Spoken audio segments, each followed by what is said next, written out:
बहने, भाई, काका बाबा, बेटे बेटियां, आप सब यहाँ पर इस कार्यक्रम में हमारे युवा साथी के आह्वान पर आप यहाँ पधारे। आप सबका अभिनंदन करता हूँ और इतनी बड़ी संख्या में हमारी माँ बहनें आई हैं, उन सबका दिल से अभिनंदन करते हम लोग। आज हमारा जो यहाँ कार्यक्रम चल रहा है उसमें आज मैं थोड़ा सा पहले बोल रहा हूं, उसके पीछे एक कारण है कि आज दो मीटिंग है। पहले एक जमाना था, जमाना तो नहीं कह सकते, कुछ साल पहले अपने राजस्थान में कोई कार्यक्रम होता था तो गुजरात में कार्यक्रम नहीं होता था, मध्य प्रदेश में नहीं होता था, एक ही होता था। और उसमें मध्य प्रदेश के भाई है वो भी आर्थिक सहयोग करते थे, गुजरात वाले भी करते थे। आज इतना जन जागरण हो गया है कि जो संख्या चाहिए, जो आर्थिक सहयोग चाहिए वो लोकल हो गया है।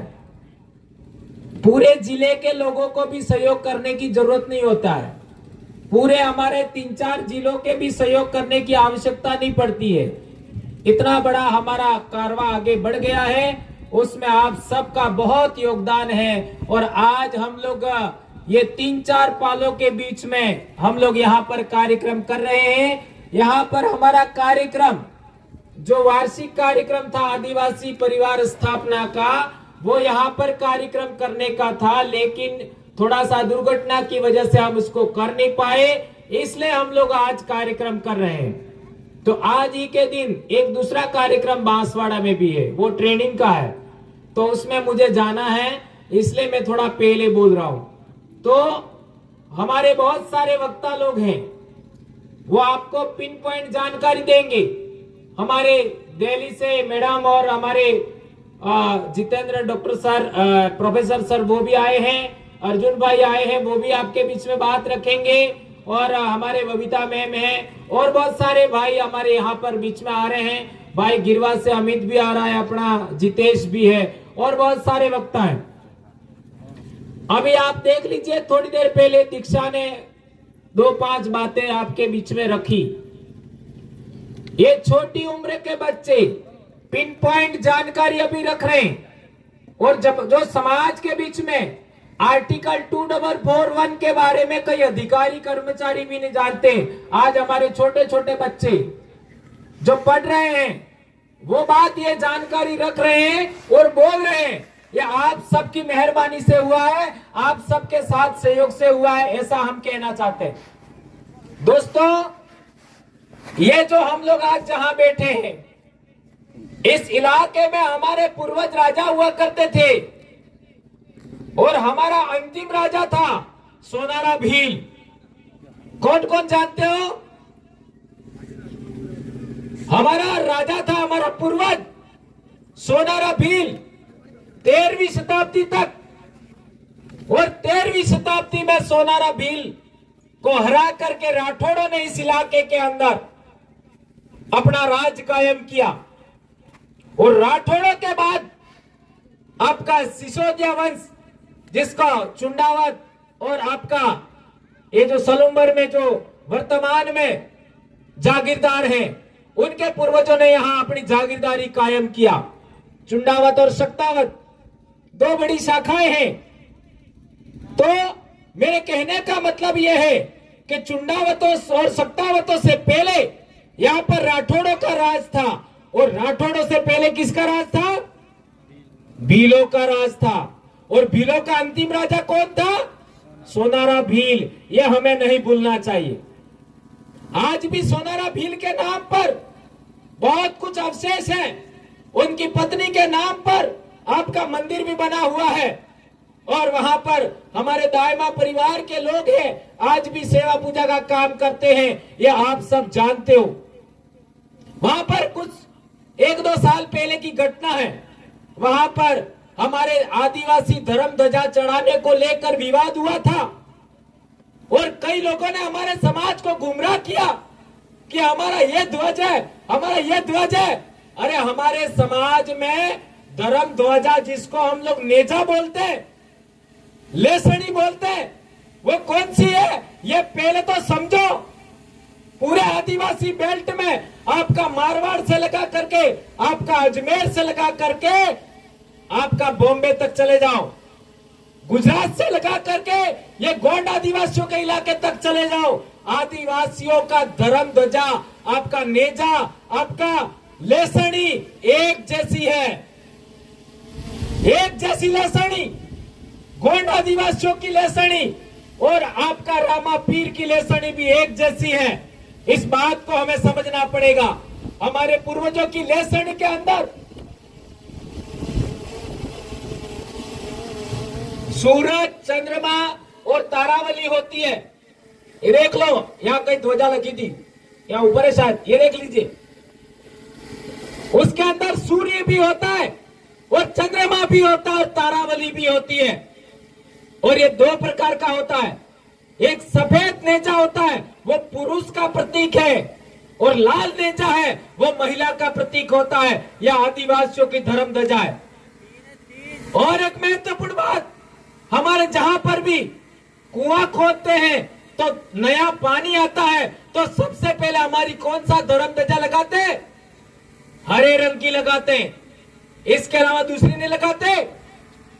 और ये क्यों है, ये बात हमें समझना पड़ेगा। इसलिए हम लोग कहते हैं कि आदिवासियों की 3 धर्म ध्वजा है, एक सफेद, एक लाल और एक हरी। इसके अलावा कोई धर्म ध्वजा हमारी नहीं है। इनको हमारे घरों पर नहीं फहराना है। इन 3 धर्म ध्वजा के अलावा हमारे घर पर कोई दूसरी धर्म ध्वजा नहीं फहरा सकते। और यह भी धर्म ध्वजा संत मावजी महाराज, संत गोविंद गुरु और आपका संत सुरमाल महाराज का जो विधान है उसके अनुसार हमारी धर्म ध्वजा मोवटी में लगती है। जो हमारा दरवाजा होता है इसके पास मोवटी में लगती है, इसके अलावा कहीं नहीं लगती। और आज कई गांडू फांडू लोग अपने घरों पर पार्टियों का नेजा लगाते हैं।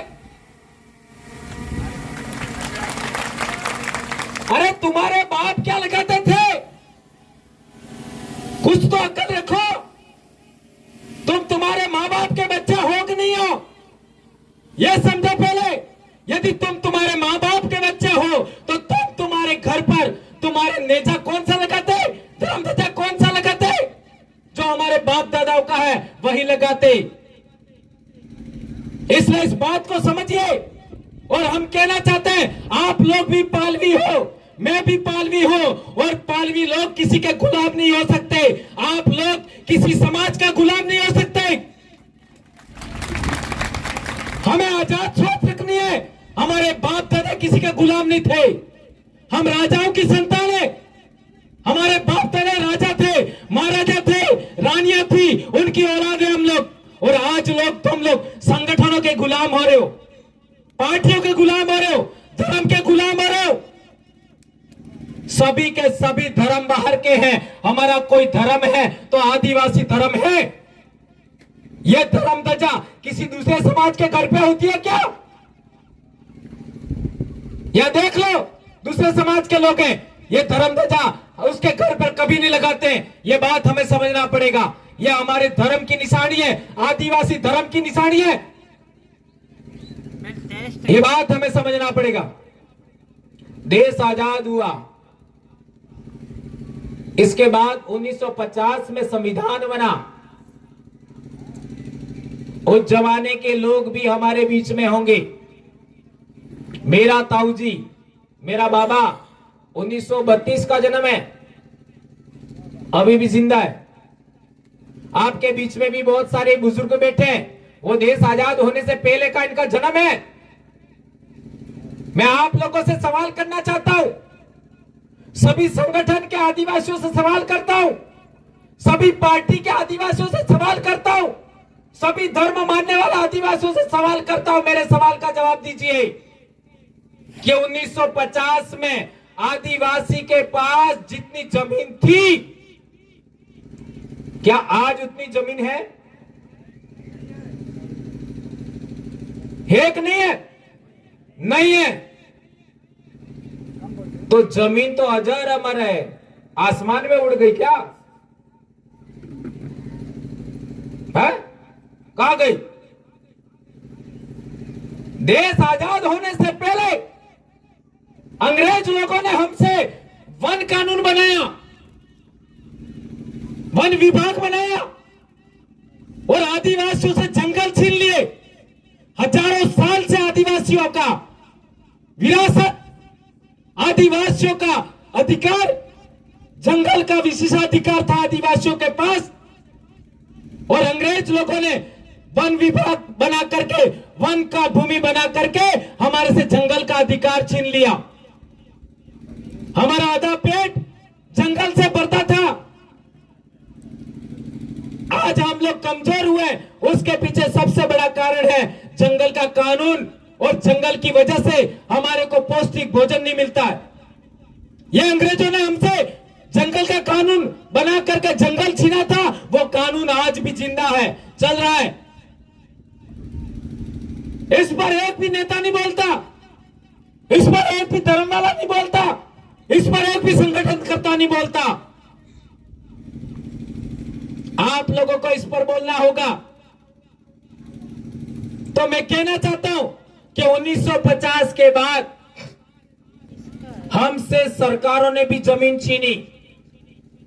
किसके नाम पर?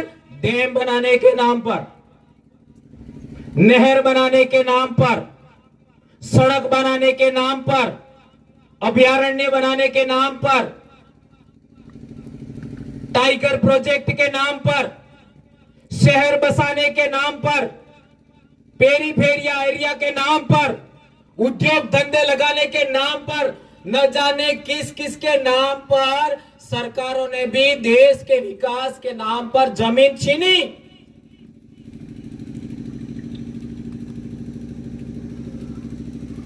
और तो और जमीन के अंदर खनिज संपदा निकालने के लिए, कल परसों ही पेपर में आया था, भास्कर में, उठा करके देख लेना, कितना अरावली पर्वतमाला खत्म कर दी हरामखोरों ने। इस धरती पर अरावली पर्वतमाला सबसे पुरानी मानी जाती है और अरावली पर्वतमाला का पहला इंसान आदिवासी भील है। यह बात हमें समझनी पड़ेगी। अरावली पर्वतमाला इन्होंने खत्म कर दिया, कल परसों के पेपर में आया था, देख लेना आप। तो ये खनन के नाम पर लगातार जमीन कम होते होते और कई लोगों ने जबरन छीन लिया हमसे, और आज की तारीख में हमारी जमीन कम हो रही है। और वेल विस्तार कम થઈ રહ્યો કે વધે?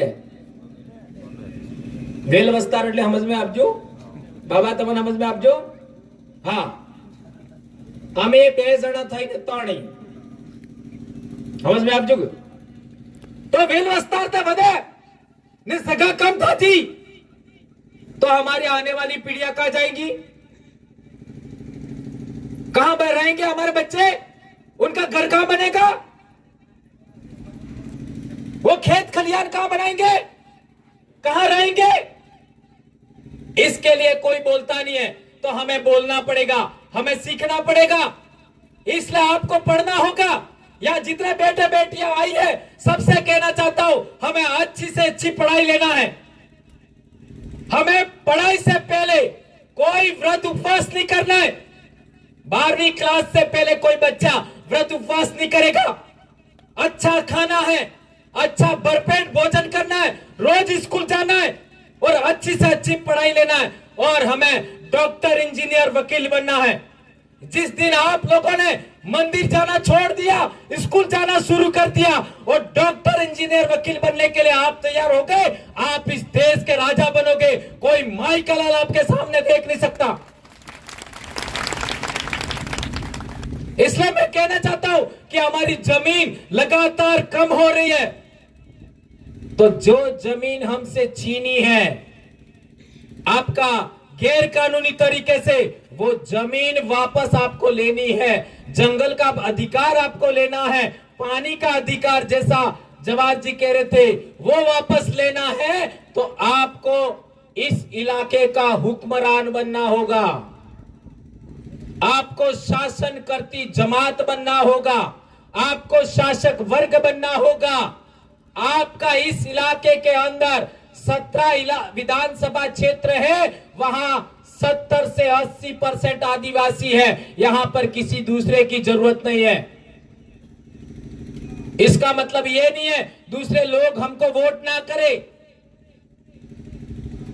ये हम कहना चाहते हैं कि जो 1951 में पहला चुनाव हुआ तब से लगा करके आज तक हमारा नेता कौन होगा उसका सिलेक्शन करने का अधिकार उन लोगों ने अपने पास रखा, जिनकी संख्या 20 से 30% है। इसलिए हम लोगों ने बार बार बोला, क्या बोला कि इस जजम पर, ये जो जजम है इसी जजम पर सिलेक्शन होना चाहिए हमारा नेता कौन होगा। तो सबसे ज्यादा लड़ाकू आदमी, सबसे ज्यादा समाज के लिए बोलने वाला आदमी और सबसे ज्यादा ज्ञानवान आदमी आगे जाएगा विधानसभा में। और फिर क्या होगा, ट्राइबल एडवाइजरी काउंसिल पर कब्जा होगा और ट्राइबल एडवाइजरी काउंसिल पर कब्जा होने के बाद ट्राइबल एडवाइजरी काउंसिल का अध्यक्ष भी हमारा होगा और सरकार में हमारी भागीदारी होगी। फिर नियम बनेगा। क्या नियम बनेगा? पहला नियम, अनुसूचित क्षेत्र में, शेड्यूल्ड एरिया के अंदर, आदिवासी इलाके के अंदर 1 बोतल अंग्रेजी शराब की दुकान नहीं चलेगी। सभी दुकानें बंद, 1 बोतल भी दारू नहीं बिकेगी। तो किसी की औकात है कि एक दुकान भी खोलेगा? किसी की औकात है क्या? जेल में जाएगा। किसी की औकात नहीं है अंग्रेजी शराब की एक दुकान खोले। यह मैं क्यों कह रहा हूं? यह मैं इसलिए कह रहा हूं कि आदिवासियों की एकता के मार्ग में बाधा कोई है तो अंग्रेजी शराब है। यह जो चुनाव के माध्यम से इन नेताओं ने, चाहे सरपंच का चुनाव हो, चाहे एमएलए का हो, चाहे एमपी का हो, चाहे किसी का भी हो, घर घर दारू बेचते हैं और ये पी पी करके हमारा समाज बर्बाद हो गया। फिर आदमी औरत का झगड़ा, उसमें बच्चों की पढ़ाई बर्बाद हो जाती है, उनका स्वास्थ्य बिगड़ जाता है। इसलिए हम कहना चाहते हैं, पहला प्रस्ताव सरकार सुन ले हमारी बात। पहला प्रस्ताव शेड्यूल एरिया के अंदर लागू होना चाहिए ट्राइबल एडवाइजरी काउंसिल के माध्यम से, वो पहला होना चाहिए। इस इलाके के अंदर अंग्रेजी शराब सदा के लिए समाप्त, एक भी दुकान नहीं होनी चाहिए। नंबर 1, क्या इस बात को आप मानते हो? कौन कौन मानते हो? अच्छा, आज ते बाजी एक्टिव થઈ ગઈ।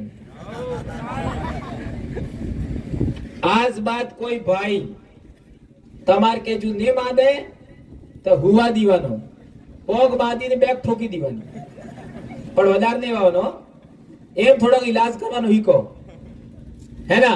કેમ કે આ सब અર્ધા અર્ધા મારા સેલા है, એટલે મારી વાત માને તો થોડાક હોશ ને તમે કરી લીજો।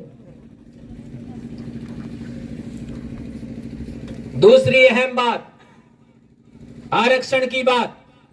ये जो इलाका है 244 वन के तहत अधिसूचित है राष्ट्रपति द्वारा, इसको शेड्यूल एरिया कहते हैं।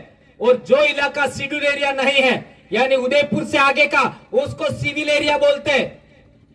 ये ध्यान रखो, हमारा इलाका शेड्यूल एरिया है, वो सिविल एरिया है। और सिविल एरिया के अंदर आर्टिकल 15(4) और 16(4) के तहत आरक्षण होता है और ये इलाका अधिसूचित है 244 वन के तहत।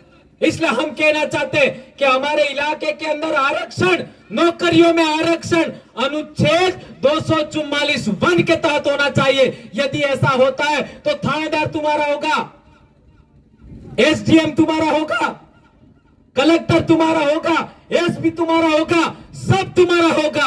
उसके बाद आपको पुलिस से डरने की जरूरत नहीं पड़ेगा। ये बात हमें समझाना चाहते हैं। और जो बात, ये 2 बातें भी नहीं माने, उनको हमें वोट देने की जरूरत नहीं है।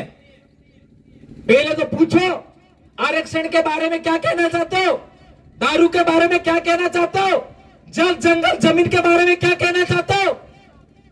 हमारी तीसरी बड़ी मांग है कि शेड्यूल्ड एरिया के अंदर वन विभाग की जितनी जमीन है वो आदिवासियों को सौंपी जाए। उसके अंदर आदिवासी है वो पेड़ पौधे लगाएंगे, चेक डैम बनाएंगे, फल जो भी लगाना वो लगाएंगे। ये हम कहना चाहते हैं। आज जब से इन सरकारी नौकरों के हाथ में वन विभाग की जमीन है, तब से पेड़ पौधे खत्म हो गए, जीव जंतु खत्म हो गए, जंगल के अंदर पानी भी नहीं है। ये वो नहीं संभाल सकते। हजारों साल तक हमारे पूर्वजों ने जंगल को संभाला। इसलिए हम कहना चाहते हैं कि हमारे इलाके के अंदर, शेड्यूल्ड एरिया के अंदर जो वन विभाग की जमीन है वो आदिवासियों के हवाले किया जाए। इसके अंदर वृक्षारोपण भी हम करेंगे। इसमें घर नहीं बनाएंगे, हम खेती बाड़ी नहीं करेंगे, केवल वृक्षारोपण करेंगे, केवल चेक डैम बनाएंगे, पानी की व्यवस्था करेंगे, जड़ी बूटियां लगाएंगे, अच्छी साग भाजी वाले बेले लगाएंगे और पर्यटन का विकास करेंगे। तो आधा पैसा तो हमको पर्यटन से मिलेगा। हमको अहमदाबाद जाने की जरूरत नहीं है, हमको सूरत जाने की जरूरत नहीं है, हमको उदयपुर काम करने की जाने की जरूरत नहीं है। हमको आधा पैसा, आधा पेट भरने लायक पैसा तो आपका पर्यटन से मिल जाएगा। ये बात समझना है। कितनी बातें हो गई? एक तो अंग्रेजी शराब वाली बंद, नंबर 2 आरक्षण आर्टिकल 2441 के तहत, और तीसरा फॉरेस्ट। ये 3 बातें, जंगल की जमीन वाला अधिकार हमारा, ये 3 बातें जो भी हमारी बात मानता है उसके अलावा किसी को वोट नहीं देना है। क्या आप इस बात से सहमत है? कौन कौन? सबका फोटो ले लो। यदि गलत करे बे हाथ उसा करो। ये बात हमें ध्यान रखनी है। और एक इंपॉर्टेंट बात है कि हमारे इलाके के अंदर 2-3 बड़े संत हुए, संत मावजी महाराज, संत सुरमाल महाराज और संत गोविंद गुरु महाराज। ये अपने कहते हैं कि ये खरबर और पाल सरसिया के इलाके से ही संत सुरमाल महाराज के पूर्वज थे, ऐसा कहते हैं। उस इलाके के कोई साथी है क्या? आए क्या आसपास में? या आपका इलाका बिल्कुल पास में? वो हमारे पूर्वज थे, हमारे भील संत थे। संत मावजी महाराज ने भी दारू की बात किया, संत सुरमाल महाराज ने भी दारू की बात किया, और संत गोविंद गुरु महाराज ने भी बात किया। और उस जमाने के अंदर जो भील आदिवासी थे वो को जात का खाते नहीं थे। को जातों का बताओ, नहीं बताओ। आप भी पालवी हो, मैं भी पालवी हूं। हमारे इलाके में को जात के नहीं कहीं? कांति भाई बता दो।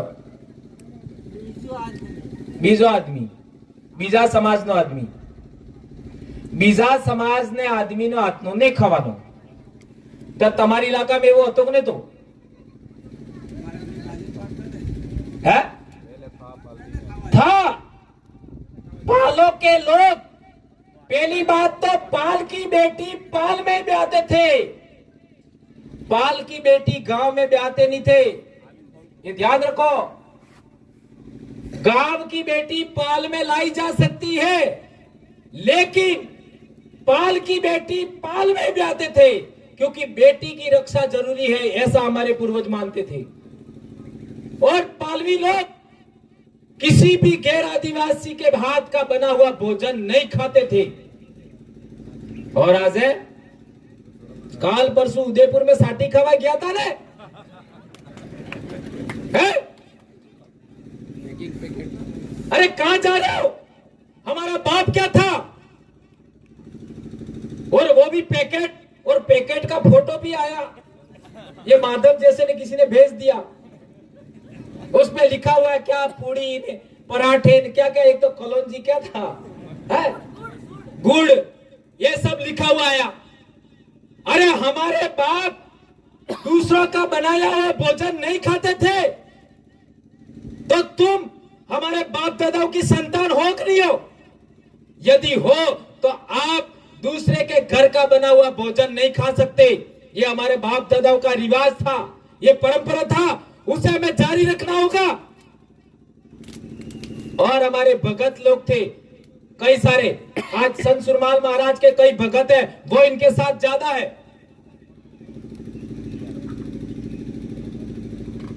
गोविंद गुरु महाराज के भगत भी हैं। उनसे कहना चाहता हूं, तुम एक जगत के घर का नहीं खाते हो, यानी आदिवासी के घर का नहीं खाते हो, और संत सुरमाल वाले तो गोविंद गुरु वाले भगत के घर का भी नहीं खाते हैं। नहीं तुम वहां गैर आदिवासियों का हाथ का चाट रहे हो, खा रहे हो। अरे शर्म करो, शर्म। तुम्हारे बाप की सोच क्या थी और तुम क्या कर रहे हो, ये सोचने समझने की जरूरत है। यदि भगत हो तो भगत के तरीके से रहो, दूसरे के घर का चाटो मत, खाओ मत। और आप लोगों से भी कहना चाहता हूं, आज के बाद हमारे समाज की होटल होगी, हमारे समाज की दुकान होगी, वही खाना खाना, दूसरी की जगह नहीं। बराबर है? ऐसा करोगे, ऐसा करोगे तो क्या फायदा होगा? सबसे बड़ा फायदा होगा, हमारे भाई की दुकान चल देगी और ज्यादा दुकानें लगेगी। एक दुकान किसी कस्बे में है तो 2 लगेगी, 2 है तो 4 लगेगी। उदयपुर में बहुत सारी हमारे भाइयों की है। तो आदिवासी अर्थव्यवस्था भी विकसित करनी है, आदिवासी डिश, आदिवासी किचन और आदिवासी फूड का भी हमें डेवलपमेंट करना है। यह आदिवासी परिवार कोई 1-2 काम के लिए नहीं है, हजारों काम। हम आने वाले समय में हमारे बच्चों का ब्यूटी कॉन्टेस्ट भी करेंगे, ट्राइबल गेम्स भी होंगे, ट्राइबल फूड भी होगा, बहुत सारी चीजें हम लोग लाने वाले हैं। इसलिए हम लोग कहना चाहते हैं, पहले आदत सुधारिए। हम लोग किसी दूसरे के होटल पर खाना नहीं खाएंगे, लेकिन कहीं बाहर चले गए तब क्या करेंगे? तब का तब सोचेंगे। अभी हमारे गांव के आसपास, अभी हमारे शहर के आसपास, अभी हमारे जिले के आसपास हमारी बहुत सारी दुकानें, वहां खाइए, यह मैं कहना चाहता हूं। और दूसरी बात, ऐसा दुकानों में भी करना चाहिए, ऐसा दुकानों में भी करना चाहिए। यदि हम लोग ऐसा करते हैं तो हमारे बहुत सारा लोगों का फायदा हो सकता है। हमारे इलाके के अंदर दूसरे लोग दारू बेच करके, आपका कपड़े बेच करके, जूते बेच करके माला माल हो गए, और माला माल होने के बाद हमारी जमीन खरीदते हैं। इससे अच्छा है हमारे भाइयों को ताकतवर बनाओ, ये बात हम कहना चाहते हैं। एक और चीज, हमारे इलाके के अंदर, हमारे इलाके के अंदर जो 5वीं अनुसूची का इलाका है, अनुच्छेद 244 वन का इलाका है, उसके बारे में बबीता जी 2-5 बातें बताएंगे। लेकिन मैं थोड़ा सा आप लोगों के बीच में बताना चाहता हूं कि आदिवासी की जमीन गैर आदिवासी खरीद सकता है क्या? है? ये सवाल, कहां गई दीक्षा? खड़ा बेटा। अब जहां पर भी बोलो तो यही पहला सवाल पूछने का। क्या सवाल पूछना? कि आदिवासी की जमीन कोई गैर आदिवासी खरीद सकता है क्या? यह सवाल पूछो पहले। दूसरा सवाल, आदिवासी इलाके के अंदर आदिवासी की जमीन गैर आदिवासी नहीं खरीद सकता, लेकिन गैर आदिवासी की भी जमीन कोई दूसरा खरीद सकता है? नहीं खरीद सकता। ये 2 सवाल आपको पूछने, बैठ जाओ। तीसरी बड़ी बात, ये कहां लिखा हुआ है? तो आप बताइए। संविधान कहता है, 5वीं अनुसूची कहती है, अनुच्छेद 244 वन कहता है कि आदिवासी इलाके के अंदर सारी जमीन का मालिक आदिवासी है, आदिवासी के अलावा कोई नहीं है। ये बात हमें कहना होगा। ये सुप्रीम कोर्ट के जजमेंट भी कहते हैं। ये बात हमको आज तक किसी स्कूल में नहीं पढ़ाई, ये बात हमको आज तक किसी नेता ने नहीं बताया, सरकार ने नहीं पढ़ाया, हमको किसी अधिकारी कर्मचारी ने नहीं पढ़ाया। और हम हमारे जैसे लोग पढ़ाते हैं तो यही लोग हमारे ऊपर केस करवाते हैं, हम लोगों को परेशान करते हैं।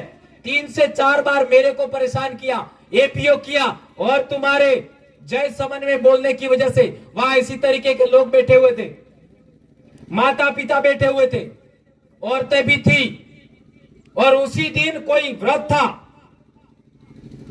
तो मेरे से पहले टीडी के एक मार साहब ने बोला, और वहां के जो संचालन करता थे और भाई थे, उन्होंने कहा कि अपने पास इतनी महिलाएं हैं, उनको वो उन्होंने कहा, मार साहब ने वही बात आप दोहरा दो तो इतनी महिलाओं को समझ में आएगा। और वो महिलाएं सबकी सहमति से अपन ने बात रखा। तो इन हरामखोरों ने मेरे को ऊपर केस भी कर दिया, लेकिन मैंने भी कह दिया ये केस जैसे जैसे आगे बढ़ेगा, तुम्हारे धर्मशास्त्र है वो उठा कर रखूंगा, उसमें और ज्यादा गंदी बातें लिखी हुई है, और ज्यादा गंदी बातें, अनाप शनाप लिखा हुआ है। और भंवरलाल परमार को अभी आप समझे नहीं हो, जैसे जैसे ये बातें आगे बढ़ेगी आपको भी अकल ठिकाने आ जाएगी, हम कहना चाहते हैं सभी नेताओं को। और आदिवासी परिवार को कोई माई का लाल रोक नहीं सकता। अब हजारों की संख्या में नौजवान बच्चे तैयार हो गए हैं, और मेरे को बोलने की जरूरत भी नहीं, आप इतने सारे लोग तैयार हो गए। और अभी तो पूरे देश के आज जाट समाज के लोग अभी परसों तरसों मिलने के लिए आ रहे, गुर्जर समाज के लोग तो मिल ही रहे, ये अपने मीणा भाई तो अपने साथ आ ही रहे, माइनॉरिटी समाज के लोग अपने साथ आ रहे, और अब तो राजपूत समाज के लोगों ने भी कहना शुरू कर दिया है कि हम भी हिंदू नहीं हैं। ये आपको बताए क्या? ये आपको बताए क्या? अभी हरियाणा और उत्तर प्रदेश के राजपूत भाई कह रहे कि हम लोग राजपूत कौम यानी छात्र धर्म को मानते हैं, क्षत्रिय समाज को मानते हैं, चाहे वो मुसलमान हो चाहे हिंदू हो, हम एक कौम के लोग हैं, हमें एक साथ लड़ना चाहिए। अभी पिछले दिनों रैली हुई हरियाणा, हाँ, मुस्लिम राजपूत और हिंदू राजपूत एक हो रहे हैं। और हमारे टटपुजिए नेता क्या बोल रहे हैं कि हमारे आदिवासी लोग इस धर्म में चले गए, उस धर्म में चले गए, उनका डिलिस्टिंग करो। हमारा समाज का आदमी आदिवासी कैसे पैदा होता है? आदिवासी बाप भी होना चाहिए, आदिवासी मां भी होना चाहिए, तब आदिवासी पैदा होता है। किसी को बाहर थोड़ी किया जा सकता है। अनुसूचित जनजाति के अंदर किसी को भी रखा जा सकता है, किसी को निकाला जा सकता है, और सरकार सर्टिफिकेट देती है। आदिवासी का सर्टिफिकेट लेने के लिए माँ भी आदिवासी होनी चाहिए, बाप भी आदिवासी होना चाहिए। तो हम कौन होते हैं निकालने वाले? हमारे समाज के लोग यदि मुसलमान बन गए हैं, हमारे समाज के लोग आपका ईसाई बन गए, हम वापस लाएंगे। इसलिए आप लोगों के माध्यम से आपके इलाके में भी कहीं ऐसा हुआ हो तो सभी लोगों को मानकर लेके आओ। हम लोग सभी लोगों को वापस भीली संस्कृति में, आदिवासी संस्कृति में लाने के लिए 15 जुलाई को बहुत बड़ा रैली कर रहे हैं, उसमें आप सब पधारेंगे, ऐसी मैं आशा अपेक्षा करता हूं। और अपने खेरवाड़ा बेल्ट में, कोटड़ा बेल्ट में, जाडोल बेल्ट में बहुत सारे भाई ईसाई कन्वर्ट हो गए ऐसा कहते हैं, तो वो लोग धर्मांतरण शब्द का इस्तेमाल करते हैं। हम कहना चाहते हैं कि हमारा धर्म क्या था 1950 से पहले। जो लोग तुम इसका आपका कहते हो धर्मांतरण, वो लोग बदले हैं, दूसरा धर्म बदला है, तो भीली संस्कृति से बदला है। हम इनको वापस लाएंगे भीली संस्कृति में। इसलिए आप लोगों ने मेरी बात को सुना, अभी मुझे इमीडिएट बांसवाड़ा जाना है, इसलिए मैं निकलूंगा। और ये जो भाई है सभी भाइयों को सुन करके जाइए, और ये जो मैंने बातें आप लोगों को बताई उन पर अमल करिएगा, आगे बढ़िएगा। और एक बात ध्यान रखिए, व्रत उपवास बिल्कुल बंद, और जितना खाना उतना खाइए। बच्चों का वजन अच्छा होना चाहिए, 70-80 किलो बच्चों का वजन होना चाहिए, ये 30-40 किलो नहीं। 20-91 કરી શકો, 91 કરી શકો, और 11 કરી શકો, પીપળો પૂજવાનો 91 કરી શકો, શારતે અહીંયા ને લાડીવાર પણને ઓળીવાળો કરી શકો, આના અલાવા નહીં।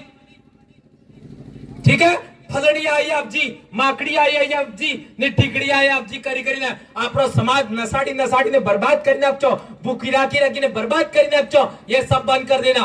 ये बात मैं आप लोगों के बीच में कहना चाहता हूं। और अब तो सरकार भी चाहती है कि आदिवासियों के साथ बातचीत की जाए, ये बात भी समझिए।